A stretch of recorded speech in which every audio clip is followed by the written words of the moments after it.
قبولیت آتی ہے جب تم دنیا کے پیدا کیے ہوئے وسوسے رد کر دیتے ہو۔ اللہ کیسے نہیں دے گا تمہیں وہ جس کے لیے تم سجدوں میں آہے بھرتے ہو۔ وہ تو تم میں ہی رہتا ہے جسے تم دن رات آسمانوں میں ڈھونڈتے ہو۔ وہ تم پر سارے دروازے بند نہیں کرتا، اگر وہ تمہارے روبرو موجود دروازے بند کرتا ہے تو وہ تمہارے پہلو میں موجود دروازے کو ہمیشہ کھلا رکھتا ہے۔ بس تم دیکھ نہیں پاتے۔ جب آپ کا دل اللہ کی محبت سے بھر جائے گا تب آپ کی ہر بے چینی سکون میں بدل جائے گی۔ اس سے دل لگانا سیکھیے کیونکہ بس وہی محبت کے قابل ہے۔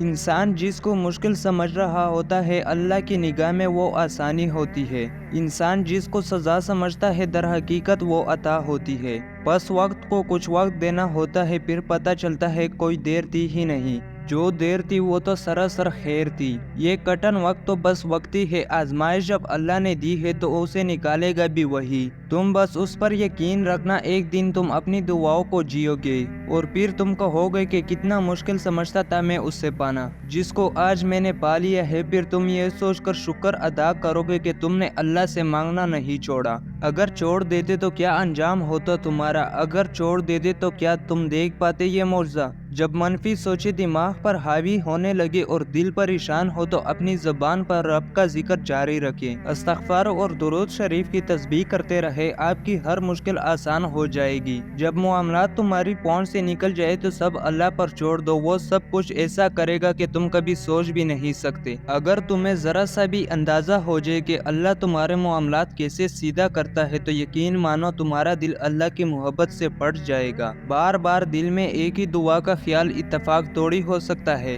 ناممکن کے راستے نظر آنے کے باوجود دل میں ممکن کی آس بلا اتفاق توڑی ہو سکتا ہے۔ میں نے اپنی زندگی کا ہر فیصلہ اللہ پر چھوڑ دیا ہے اور بے شک میرے اللہ نے مجھے مایوس نہیں ہونے دیا۔ صبر والے سکون میں رہتے ہیں کیونکہ انہیں معلوم ہوتا ہے کہ اللہ بہتر کرے گا۔ جب تمہیں رونے کے لیے کسی کا کندھا میسر نہ ہو تو بہتر ہے اپنے سر کو زمین پر رکھ کر آنسو بہاؤ۔ سکون چاہتے ہو تو ذرا رات کی تنہائی میں دل بہانے والے سے دل کی باتیں کر کے دیکھنا۔ جب تم محسوس کرنے لگو کہ آخری حد تک آزمائے جا رہے ہو تو سمجھ جاؤ کہ تمہارے معاملے کا فیصلہ اور اللہ کی جانب سے مدد کا وقت یقیناً بہت قریب آ رہا ہے۔ بس تم اللہ کی جانب سے آنے والے حکم کے انتظار میں صبر کیے رہو۔ اللہ کسی حال میں تمہیں دربدر نہیں ہونے دے گا اور اللہ تعالیٰ وہ دکھ بھی ختم کر دیتا ہے جو ہمیں لگتا ہے کہ اب ہمیشہ ہمارا حصہ رہیں گے۔ اللہ کو یاد کرو گے تو دلوں میں ٹھنڈک آئے گی، ورنہ سلکتے رہو گے، سسکتے رہو گے، تڑپتے رہو گے۔ جو شخص اللہ کی آواز کے ساتھ دل ملا لیتا ہے اسے کسی اور سہارے کی ضرورت نہیں رہتی۔ اللہ سے ہمیشہ خوبصورت گمان رکھو، فقط ایک وہی ساتھ ہے جو اندھیروں میں دیا جلائے رکھنے پر قادر ہے، بس وہی ہے جو بے چین دلوں کو سکون بخشتا ہے۔ تمہارا اللہ پاک تیار ہے، وہ چاہے تو لمحوں میں زمین کو، آسمان اور دعا کو تمہارا مقدر کر دے۔ اس کی خدائی میں کسی کا کوئی دخل نہیں۔ تم کہتے ہو کہ درد اب برداشت سے باہر ہو گیا، اللہ کہتا ہے کہ وہ کسی چاند پر اس کی طاقت سے زیادہ بوجھ نہیں ڈالتا۔ تم کہتے ہو کہ یا اللہ میں ہی کیوں، وہ کہتا ہے کیونکہ میں تم سے محبت کرتا ہوں،